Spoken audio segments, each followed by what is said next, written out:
ये चैनल सिर्फ दर्शकों के मनोरंजन के लिए बनाया गया है और इस चैनल का उद्देश्य किसी भी तरह के अंधविश्वास को बढ़ावा देना नहीं है। हेलो दोस्तों, फिर से स्वागत है आपका मेरे इस चैनल हॉरर स्टोरी विद काका में। इस कॉलेज में ऐसा क्या राज छुपा है, आज इस अंतिम पार्ट में आपको पता चलेगा। तो बढ़ते हैं कहानी की तरफ। जब पुलिस ने प्रिंसिपल से पूछा कि कॉलेज के रूम नंबर 111 का रहस्य क्या है, तब प्रिंसिपल ने भी पुलिस को कुछ भी बताने से मना कर दिया। फिर पुलिस ने जोर दिया और कहा, आप चुप क्यों हैं? प्रिंसिपल बताइए, आखिर क्या राज है उस कॉलेज का जिसे बताने से आप कतरा रहे हैं? प्रिंसिपल ने फिर से कहा, मैं कुछ नहीं जानता, आप लोग यहां से चले जाइए प्लीज। मैं हाथ जोड़ता हूं आपके के सामने, मुझे परेशान मत कीजिए। पुलिस ने कहा, ठीक है, हम अभी जा रहे हैं, लेकिन हम फिर आएंगे और तब आपको जवाब देना ही पड़ेगा, यहां या फिर थाने में। और पुलिस ने जाते जाते प्रिंसिपल से कहा, जो 2 मौतें हुई है ना, उसके जिम्मेदार आप हैं और आगे की भी मौतों के जिम्मेदार सिर्फ आप ही होंगे। प्रिंसिपल ने चौंक कर बोला, क्या मौतें? पुलिस ने कहा, हाँ प्रिंसिपल, 2 लोग मर चुके हैं। प्रिंसिपल ने कहा, पर मृगुल ने आज तक किसी को नुकसान नहीं पहुंचाया, आपको कोई गलतफहमी हुई होगी। चौंकते हुए पुलिस ने कहा, ये आप क्या बोल रहे हैं प्रिंसिपल? मृगुल नुकसान मेरी कुछ समझ में नहीं आ रहा है। प्रिंसिपल ने नम्र स्वभाव में कहा, वो ऐसा नहीं कर सकता। फिर रोते हुए कहा, मेरा बेटा ऐसा नहीं कर सकता। पुलिस ये सब सुनकर चौंक गई और कहा, बेटा? प्रिंसिपल ने कहा, हाँ आपने सही सुना, वो मेरा बेटा है। पुलिस ने तेज आवाज में कहा, प्रिंसिपल आप बात को गोल गोल मत घुमाइए, सीधे सीधे बताइए, आखिर बात क्या है? फिर प्रिंसिपल ने अपने आंसू पोंछे और बताना शुरू किया। करीब 13 साल पहले की बात है। मृगुल ग्रेजुएट होने वाला था और उसी के क्लास में एक संजना नाम की लड़की पढ़ती थी। मेरा बेटा संजना को पसंद करने लगा था। मुझे वो लड़की अजीब लगती थी, थोड़ी मनचली थी। उसके माँ बाप नहीं थे, वो यही कॉलेज हॉस्टल में रहती थी और स्कॉलरशिप से पढ़ रही थी। एक दिन मृगुल ने उसे कॉलेज कैंपस में ही पूरे कॉलेज के सामने प्रपोज कर दिया।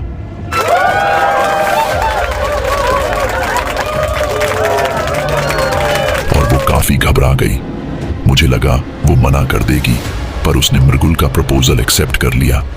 मुझे कॉलेज के सारे टीचर और प्रोफेसर मृगुल और संजना के बारे में पूछने लगे। मैं उनसे क्या कहता, मैं खुद शर्मिंदा था। फिर मैंने कुछ दिन कॉलेज नहीं जाने का सोचा और इसी बीच मैंने फैसला किया कि मैं मृगुल को कहीं बाहर पढ़ने के लिए भेज दूंगा। ये सब बातें मैं मृगुल से करने ही वाला था कि अगले दिन मृगुल संजना को लेकर घर आया और मुझसे कहने लगा कि हम दोनों शादी करना चाहते हैं। ये सब सुनकर मैं घबरा गया। फिर मैंने उसे बोला, अरे बेटा, इतनी जल्दबाजी ठीक नहीं है। पर मृगुल जिद करने लगा। फिर मैंने उससे कहा, ठीक है बेटा, पर मुझे तुझसे कुछ बात करनी है। अगले दिन मैंने मृगुल से कहा, मैं तुझे ऑस्ट्रेलिया भेज रहा हूँ इंजीनियरिंग के लिए। मृगुल ने बहुत गुस्से में कहा, मैंने कितनी बार आपसे कहा है, मैं बाहर नहीं जाना चाहता और नहीं बनना है मुझे इंजीनियर। मैं यही ठीक हूँ, मैं यही रहकर अपना कुछ बिजनेस करूंगा। मैंने एक रेस्टोरेंट खोलने का सोचा है और अब तो संजना भी मिल गई है, दोनों साथ में रेस्टोरेंट संभालेंगे। फिर मैंने संजना के बारे में बात उठाई और मृगुल से कहा, बेटा देख, जवानी में मन मचलता है थोड़ा, और गलतियां तो सबसे होती हैं। मृगुल ने कहा, कौन सी गलतियां पापा, आप क्या बोल रहे हैं, साफ साफ बोलिए।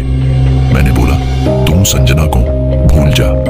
इसके बाद वो काफी भड़क गया और कॉफी के मग को जोर से जमीन पर पटका और गुस्से से मेरे करीब आकर बोला, मैं संजना से प्यार करता हूँ, वो कोई बुरा सपना नहीं है जिसे मैं भूल जाऊंगा। और उसकी आंखें गर्म कोयले के जैसे लाल हो चुकी थी। पूरी रात मैं सोचता रहा, मैं क्या करूं इस लड़के का।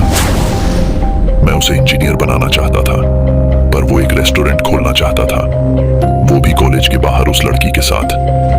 ऐसे में क्या इज्जत रहती मेरी। मैंने मृगुल को फिर समझाया, बेटा देख, हमारी कोई पहचान है, इज्जत है, तू क्यों अपनी जिंदगी खराब कर रहा है? और उस लड़की के तो माँ बाप भी नहीं है, एक अनाथ लड़की के साथ तू रहने की बात कर रहा है। उसने मुझसे कहा, बस पापा, बस बहुत हो गया, अनाथ नहीं है, वो मैं हूं उसके साथ। मेरे बेटे ने मुझसे कभी ऐसे बात नहीं की। फिर वो गुस्से में घर छोड़ने की जिद करने लगा। मैंने किसी तरह उसे रोका और 2-4 दिनों के लिए उसे अपने बहन के पास रहने के लिए भेज दिया। तब तक मैंने उसका रिश्ता अपने दोस्त की बेटी रेशमी से तय कर दिया। जब वह घर लौटा और रेशमी को घर पर देखा तो मुझसे पूछने लगा, पापा ये कौन है?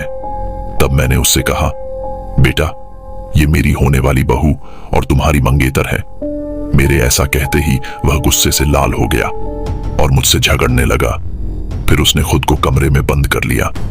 रात को खाना खाने भी नहीं आया। मैंने उसकी रोने की आवाज सुनी। वह बार बार उस लड़की संजना का ही नाम ले रहा था कि मैं संजना से प्यार करता हूं और मैं उसी से शादी करूंगा। मैंने उसके दरवाजे को खटखटाया पर उसने दरवाजा नहीं खोला और चिल्लाकर कहा, मुझे किसी से बात नहीं करनी, मुझे अकेला छोड़ दो। अगली सुबह जब मैं उठा तो मैंने देखा कि मृगुल के कमरे का दरवाजा अब भी बंद है। ऐसे वो रोज सुबह 6 बजे उठ जाता था। फिर मैंने श्याम सुंदर हमारे नौकर से पूछा कि छोटे साहब उठ गए क्या? तो नौकर ने कहा, नहीं मालिक, छोटे साहब ने तो कल रात से दरवाजा ही नहीं खोला। मैं हैरान हो गया और मैं मृगुल को आवाज देने लगा, बेटा मृगुल, दरवाजा खोलो बेटा। ऐसा भी क्या जिद? मैं दरवाजा खटखटाता रहा पर उसने दरवाजा नहीं खोला। मेरी चिंता बढ़ने लगी। फिर कॉलेज से चपरासी का फोन आया। घबराते हुए उसने कहा, सर आप जल्दी से कॉलेज आ जाइए। वैसे ही मैं पहले से परेशान था तो मैंने मना कर दिया। फिर चपरासी ने मुझसे कहा, सर रूम नंबर 111 में हादसा हो गया है। ये खबर सुनकर मैं फौरन कॉलेज पहुंचा। कॉलेज पहुंचते ही मैंने देखा कि लोगों की भीड़ लगी है और फिर सारे लोग मेरी तरफ देखने लगे। तब तक संजना मेरे पास रोते हुए दौड़कर आई और मुझे कोसने लगी। कहने लगी, मृगुल की मौत के जिम्मेदार सिर्फ आप है। क्या मिला आपको ये सब करके? मैंने आश्चर्य से बोला, ये क्या कह रही हो तुम? मैं मृगुल के मौत का जिम्मेदार हूं। संजना ने बोला, मृगुल मुझे छोड़कर हमेशा के लिए चला गया। उसने आत्महत्या कर ली। ये सुनते ही मैं जमीन पर गिर गया। मेरे जीने की इच्छा ही खत्म हो गई। एक ही तो बेटा था मेरा। संजना ने कहा, बंद करिए ये रोने का ढोंग। आप तो यही चाहते थे ना कि मृगुल मुझसे अलग हो जाए। आपने ने 2 प्यार करने वालों को जुदा किया है, आपको मेरी हाय लगेगी।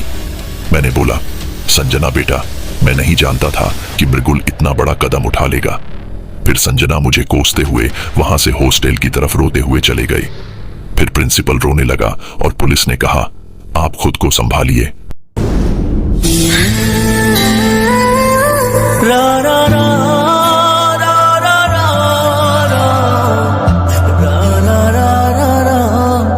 संजना को मृगुल के मौत का सदमा लग गया। एक तो बेचारी अनाथ थी। बेचारी संजना करती भी क्या, एक मृगुल ही था जो उसका केयर करता था। अब वो भी चला गया। फिर उसी रात संजना ने भी खुद को फंदे से लटका लिया।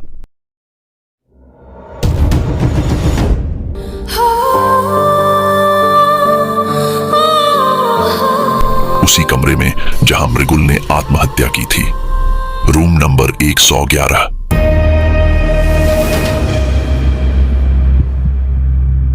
अभी तो मृगुल के जाने का मातम खत्म ही नहीं हुआ, अब और एक मौत।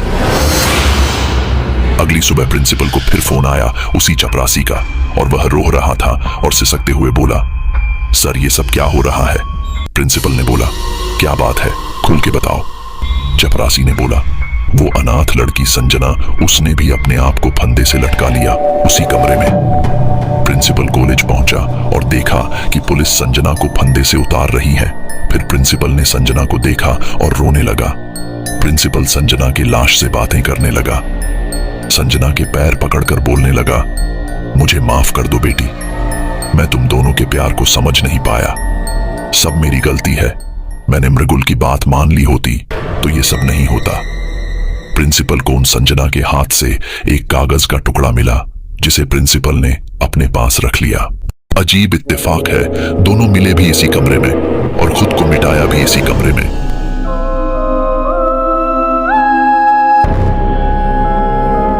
पर जाते जाते संजना ने एक कागज के टुकड़े में पहेली जैसा कुछ लिखा था जो उसके हाथ में था और उसमें लिखा था, हमारी तड़प को किसी ने नहीं समझा, हमारी दिलों की धड़कन को नहीं समझा। हम रोते रहे पर किसी ने आंसू नहीं पोंछा। हम इसी जगह में रोते रहेंगे। हमारी आवाज सुनने वाले तेरी भी धड़कन नहीं रहेगी।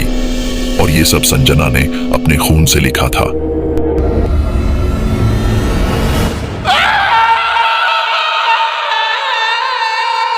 फिर पुलिस ने प्रिंसिपल से कहा, आपने गलती नहीं बल्कि गुनाह किया है। आपने दो प्यार करने वाले को जुदा किया है। आपने जो बताया उसे सुनकर मेरी आंखों में आंसू आ गए। तो उन बच्चों पर क्या बीती होगी? प्रिंसिपल ने बोला, इसीलिए मैं उस कॉलेज में नहीं जाना चाहता। बहुत दर्दनाक यादें जुड़ी हैं उस कॉलेज से। पुलिस ने बोला, अभी जज्बाती होने का वक्त नहीं है प्रिंसिपल, हमें ये सब रोकना होगा। आपने बोला कि आपका बेटा ऐसा नहीं कर सकता, तो फिर उसने दो लोगों को क्यों मारा? हाँ, ये सब मेरे बेटे ने नहीं बल्कि संजना ने किया है।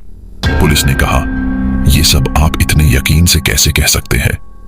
तब प्रिंसिपल ने एक पुरानी पेटी खोली और पुलिस को वो कागज दिखाया जिसे संजना ने अपने खून से लिखा था।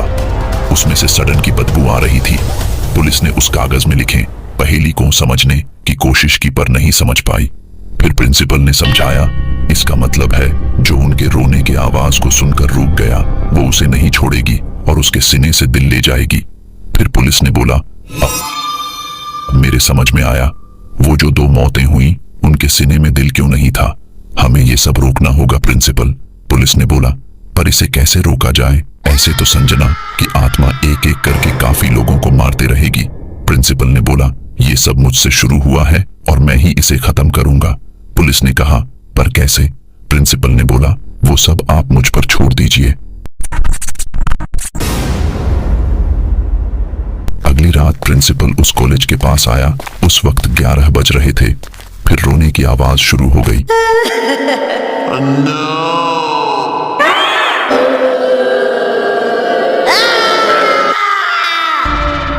प्रिंसिपल ने बोला, तुम क्यों ऐसे रोज रोती हो? प्रिंसिपल के बोलने के बाद भी आवाज बंद नहीं हुई। फिर प्रिंसिपल ने बोला, रोना बंद करो संजना। संजना नाम लेते ही अंदर से आवाज आई, किसने मेरा नाम लिया? फिर संजना की आत्मा बाहर आई और उसने देखा सामने प्रिंसिपल है। फिर वह गुस्से से आग बबूला हो गई और प्रिंसिपल से बोला, तुमने यहाँ आकर अपने मौत को बुलाया है। उसके बाद प्रिंसिपल घुटने के बल गिरकर रोने लगा और संजना से माफी मांगने लगा और कहने लगा, संजना बेटा, मुझे माफ कर दो, मैं तुम दोनों के प्यार को समझ नहीं पाया। संजना की आत्मा ने बोला, अब रोकर क्या फायदा? मेरा मृगुल तो चला गया। अगर माफी मांगनी है तो उससे मांगो। इतना कहते ही हवा चलने लगी।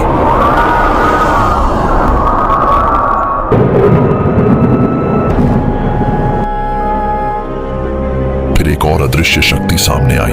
वो अदृश्य शक्ति मृगुल की आत्मा थी।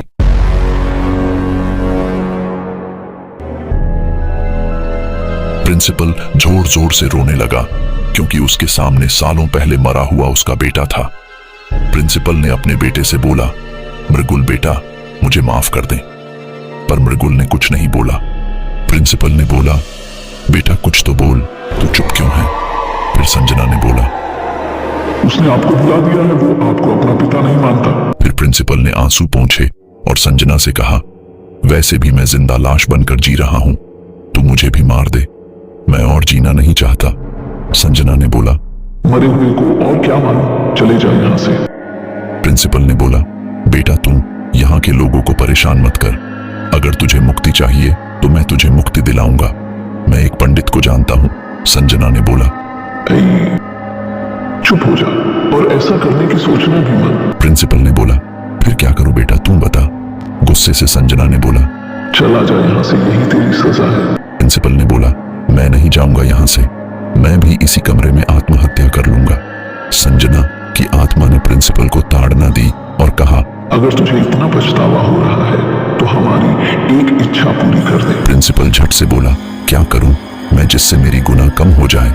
संजना ने बोला, आपको याद है मृगुल एक रेस्टोरेंट बनवाना चाहता था। प्रिंसिपल ने बोला, हाँ मुझे याद है। संजना ने बोला, वो रेस्टोरेंट बनवा दीजिए। फिर प्रिंसिपल ने बोला, ठीक है, लेकिन उसके बाद तुम्हें लोगों को परेशान करना बंद करना होगा। संजना ने बोला, हम चले जाएंगे। प्रिंसिपल ने बोला, तुम्हें वादा करना होगा। संजना ने गुस्से में बोला। कहा ना हम यहाँ से चले जाएंगे। अब यहाँ एक रेस्टोरेंट है जिसका नाम मृगुल सम्मेलन रखा गया है। लोग कितनी भी रात हो अब यहाँ से पार होने में नहीं डरते, क्योंकि मृगुल और संजना की इच्छा पूरी हो गई और वो दोनों यहाँ से चले गए। दोस्तों, ये कहानी बताती है कि हमें किसी भी काम को करने से पहले अच्छे से सोच विचार कर लेना चाहिए, वरना बाद में सिर्फ पछतावा होगा जो ना तो मरने देगी और ना जीने। अब मिलेंगे अगले नई कहानी में, तब तक के लिए अलविदा।